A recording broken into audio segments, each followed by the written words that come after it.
Up, everybody? Welcome to my workshop. I am Sean McBride of Charleston Crafted here in Charleston, South Carolina, and I'm trying something new today. We're gonna go live and we're gonna talk about pocket hole jigs. So pocket holes are a very great way to get into woodworking. So if you are someone who is interested in building your own furniture or like making plant stands or coming up with anything woodworking, getting into woodworking, this is a great method for doing that. So there are all sorts of ways to do woodworking, all sorts of fancy joinery methods, all sorts of fancy tools that you can use. But the easiest way to get started on that is through pocket hole joinery. So using pocket holes is a very beginner friendly way to get into woodworking, but it's also a way that you can use it forever. So I almost exclusively use pocket hole joinery because I find it to be the most relatable type of woodworking option that there is. And for me, I like to try to make all of my projects replicable so that people can find them and use them and do them in their own homes. So I try to use tools and that actually are like something that you can use, that people can use, that they can, it's an approachable way to do it. And that's why I use pocket hole joinery most often, because I feel like it's the easiest thing for people to replicate. So what we're gonna do is talk about some of the pocket hole jigs that you can use to start woodworking and get into that game if you wanna build your own stuff. So this right here, these are pocket holes. So you see right here, on a piece of wood, these are pocket holes that have been drilled. And what you do with pocket holes is this helps your wood to connect easily and strongly into a joint by drilling screws into those pocket holes that go into a second piece of wood.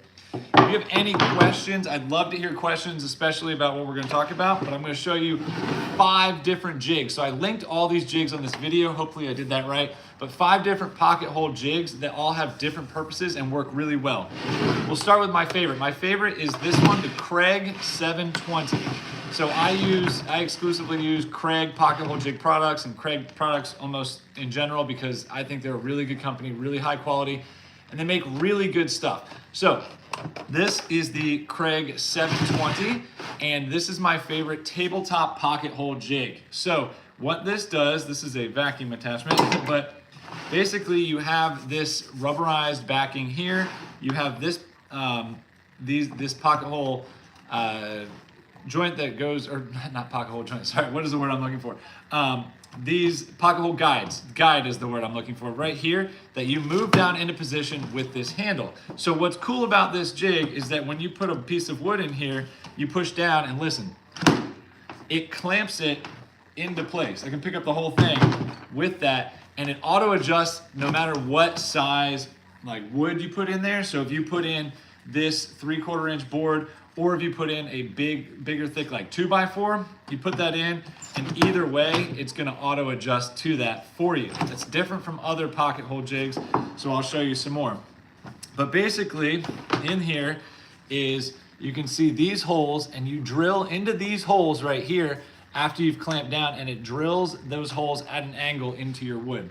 So things I love about this 720 is that it is the biggest one for tabletop application, and it comes, when you buy the 720 Pro, it comes with these right here, these are these wings that are also a storage mechanism. So you put this in here and latch those on, and you can store things, whether it's screws or little pieces. You put those in there, and for me, I keep the clamp that attaches this to the back of the workbench. I keep that in there, but it also has a lot of really good onboard storage. So that's another thing I really like about this one, is right here. So on the jig itself, it stores the bit that drills the hole, the drivers that drive in the screws, and this little measuring stick. So what this is when you're gonna do pocket holes, you have to make them based on the thickness of the wood. So if you're using a 1/2 inch piece of wood, a 3/4 inch piece of wood, or a 1.5 inch piece of wood, whatever it may be,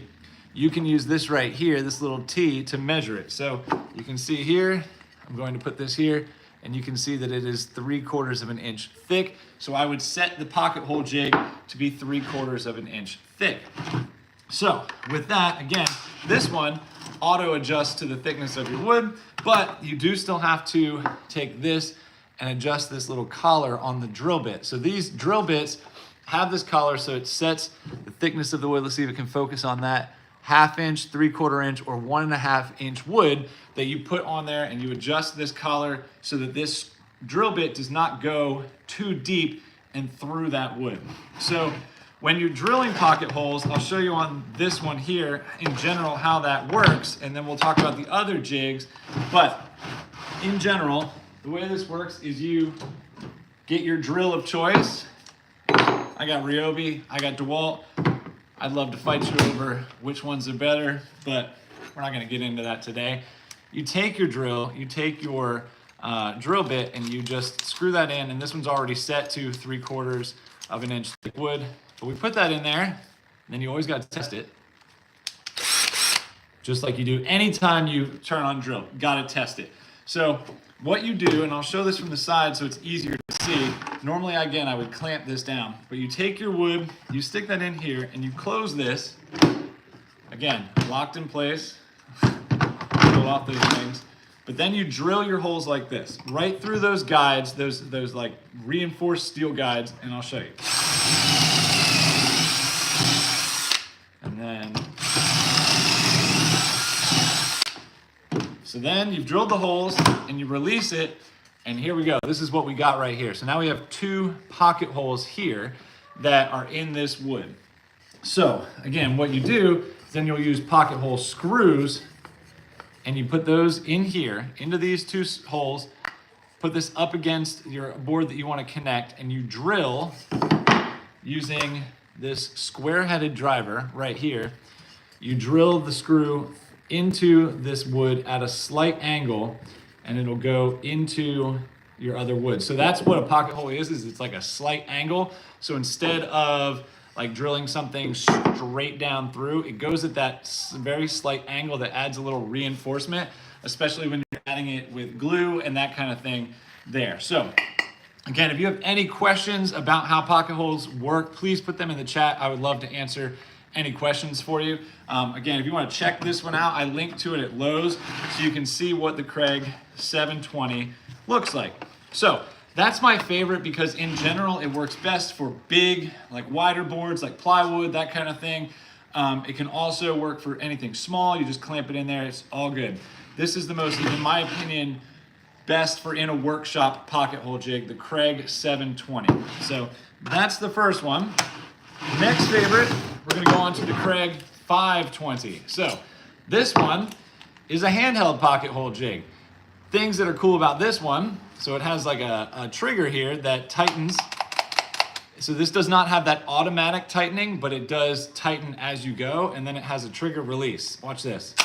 So for this, say you have a 3/4 inch board, you put that in here, and you squeeze it until it's tight, and then it hangs on, and then you just release it like that.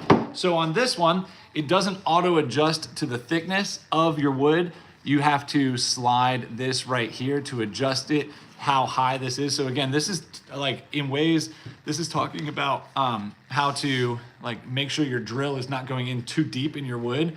So for this one, you squeeze it and you can slide it up, and you can see up here, when I switch to 1.5, this is way higher. So the hole can go deeper because it's a thicker piece of wood.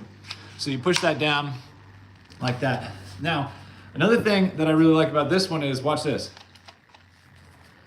You can hold this thing at any angle because it has a rotating handle, which is really cool.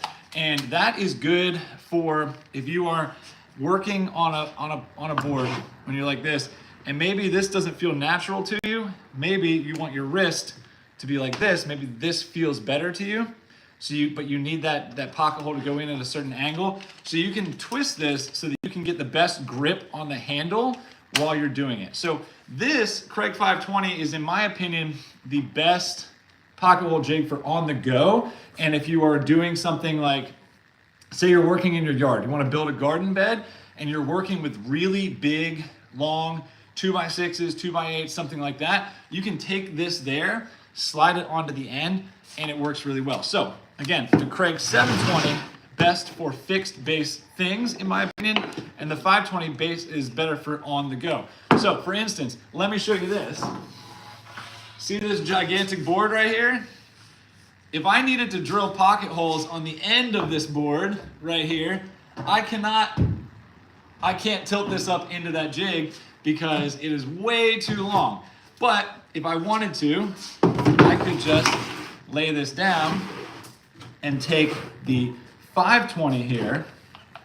I'm gonna tilt it so you can see it better. This isn't exactly how I do it, but you take this, and instead of putting the wood into the jig, you put the jig onto the end of the wood, clamp it, and here you go. And then you would drill your pocket holes, same again, through those guides right here into the end of the wood. Again, maybe this doesn't feel right because look at how my arm is, so I can just turn the handle right here. So say, again, this is weird. I got this chicken wing thing going on, don't like that. But if I want to just be able to push down like this to hold it in place, I can do it right there. So 720 best for applications on the workbench. 520, my favorite for on-the-go woodworking. Now, some other options, all right? Some other options include the Kreg 320, which is very similar to that 520, which is another one that goes onto the end of a board, and you have these like little stoppers right here that slide onto the end of the board. We'll bring that board back in here and show you. So basically you take this, you set this by pulling these tabs, you set this back here to 1.5 inches on this, in this case, this is a 2x6, and then you slide it on here and it catches those little tabs. Now, so the difference between the 520 and the 320 here, in my opinion, the biggest difference is that the 520 is a self clamp. It clamps on, I showed you.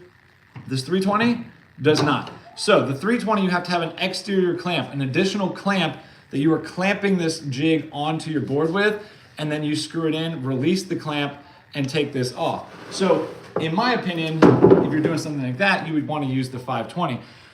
The best thing about these, in my opinion, the 320, is that you lift it, twist it, and you can break it apart. So you can add more of these sections in the middle. You can go with one. You can put these two sides of the jig together so they're very close. But sometimes you need an application where you just need one pocket hole and it's very tight space. So you can't use the 520 or 720 to get that hole in there. You can take this single pocket hole jig essentially right here, slide that into that little space you need, clamp it on, drill it, and remove it, and you can get that one pocket hole very easily. So that's what is best with the 320. Again, also the other big difference is price point on all three of those. The 720 is the most expensive, but in my opinion, the best, and it comes with everything, but it's really not that expensive comparatively to a tool.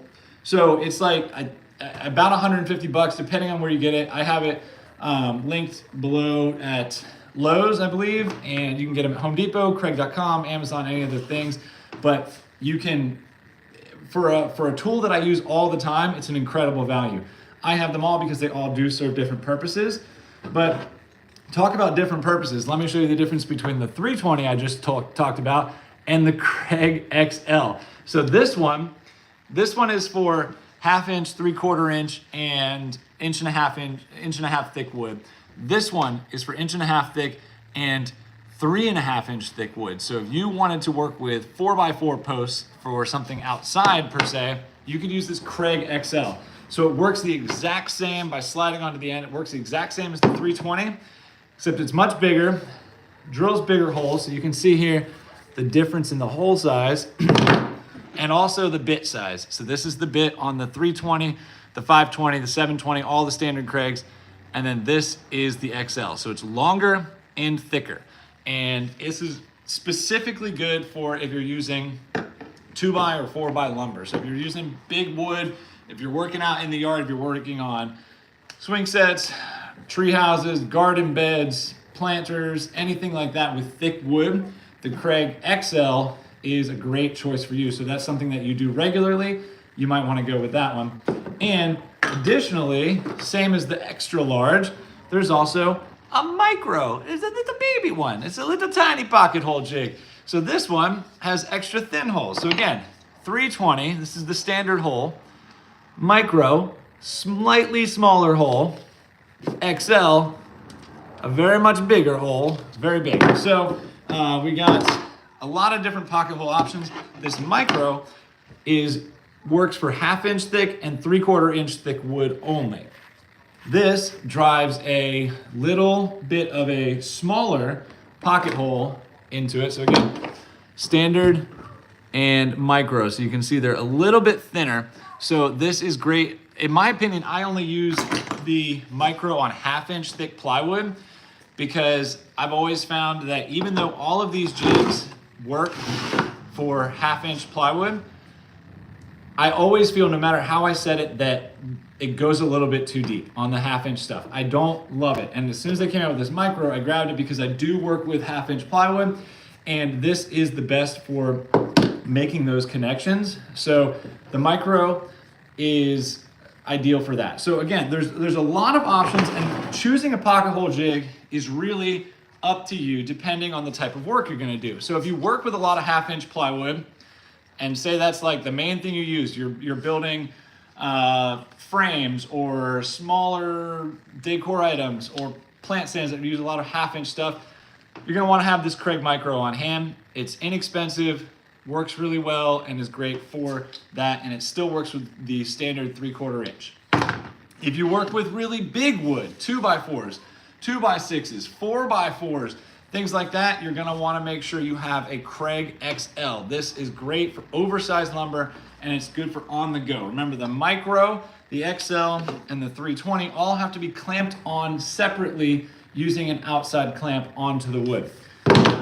Then we got the Craig 520 that we talked about. This one has the rotating handle, and it has a squeeze trigger to clamp in your wood, and then a release trigger that pulls it back. You do have to adjust this one for the thickness as well. So back on the XL, the 320, and the micro has that sliding scale. So you push this tab in, slide it between, depending on the thickness of the wood that you're using. The 520, you have to adjust this by squeezing these tabs and pulling it up or down. That adjusts the thickness, but then again, this one gives you that tight grip on your wood because you can squeeze it. That's like a loose grip, but then you can squeeze it real tight. This thing ain't going anywhere, so we pop it out. 520, great for versatile on-the-go pocket holes. You can use this one and mount it. You can technically use that mount that I showed you from the 720 and slide this on. You can rotate the handle up this way. You can slide that clamp on and use the 520 on a bench top, but the handle is really for on the go, in my opinion. And then there's the 720 and the 720 Pro. So the 720 basically is just the jig without these storage wings on the side. It's just this. This is the Craig 720. The 720 Pro gives you these docking station like supply cases right here that go on to the side. These just pop in underneath, kind of like Legos. They just clip in. But this gives you a nice wide work surface. So if you're using, like if you're making things with big sheets of plywood and you need to have a bigger base, you put that on there. It gives you this all the way across. If you don't need that, okay. You can also tilt this one. This does work on its front like this as well. So it does have the base on both sides. So you can drill pocket holes like this. Remember when I was showing you the 520, how you can't bring that giant board into the 720? You can, if you like, slide a big long board into a 720 like this, and you can still clamp it into place. Let me show you though how it does this. So again, this auto adjusts to the thickness of the wood. I haven't changed anything. Watch. It just automatically on this 1.5 inch thick lumber, slide that out right there, and then we're gonna grab 3/4 inch thick piece of wood, slide that in there, and again, same thing. So it auto adjusts. That's another thing I love about the 720 is that it auto adjusts to the thickness of your wood. This one in general, just best for benchtop woodworking. If you want to work in your garage or create a workshop and you want to do some woodworking, this is the best one to attach to a bench, and it is my personal favorite But again, there's lots of different options depending on what you need. So does anybody have any other questions about how pocket hole jigs work? Haven't seen anything pop up in the chat, but would love to answer them. I'm obsessed with pocket holes. Let's see, do we got anybody out there? No? All good. Well, I appreciate everybody. If you have any questions about pocket holes or woodworking in general, shoot me a message here on YouTube. I would love to get a message from you guys, and I'm going to be doing more of these lives talking about different tools, talking about different woodworking methods and ways you can get into woodworking, ways you can use woodworking for your home. So if you have specific questions, then shoot them over, because I would love to do future videos on those. This one is just one that I love talking about. It's such an easy way to get into pocket hole or into woodworking is with pocket hole joinery. So this was the first way that I learned how to do it. And again, I still use this method, even though I've learned some other ones. I use this one most often because it is the most approachable. It is the easiest to get people to do. So I make woodworking plans. If you check out my website, I have a whole shop of woodworking plans. If you're interested in building your own furniture, you can go to my shop and do that. And with all of those, I use pocket hole joinery because I find it to be the most approachable and the easiest thing to go get. So it's a lot easier to go buy a 720, a 520, a 320 and start your woodworking journey than it is to buy fancy rabbit, tongue and groove stuff, like all sorts of expensive jointing methods that are more difficult to learn, more difficult to understand and to get into because of that expense. If you're looking to just like build a couple of tables or build a few pieces of furniture in your home, a pocket hole jig is definitely the way to go, and you can get your investment back quickly. So that's why I choose these. And in all of my woodworking plans, I used pocket hole joinery because it is the easiest to replicate for people. So if you go to my shop, you go to our site on our profile, and you can get to our shop of woodworking plans there. I have plans for tables, beds, plant stands, planters. What else have we made? Bookshelves, toy shelves, side tables, bookcases. I've done platform beds. I've done loft beds, cribs, everything. So I have lots of plans out there if you're interested in getting into woodworking. Got plans for inexpensive price. You can grab those and use a pocket hole jig to make all of them. So anyway, I appreciate it. Thanks for attending my live. Please let me know if you have any questions about pocket hole joinery or other woodworking methods, and we'll see you next time.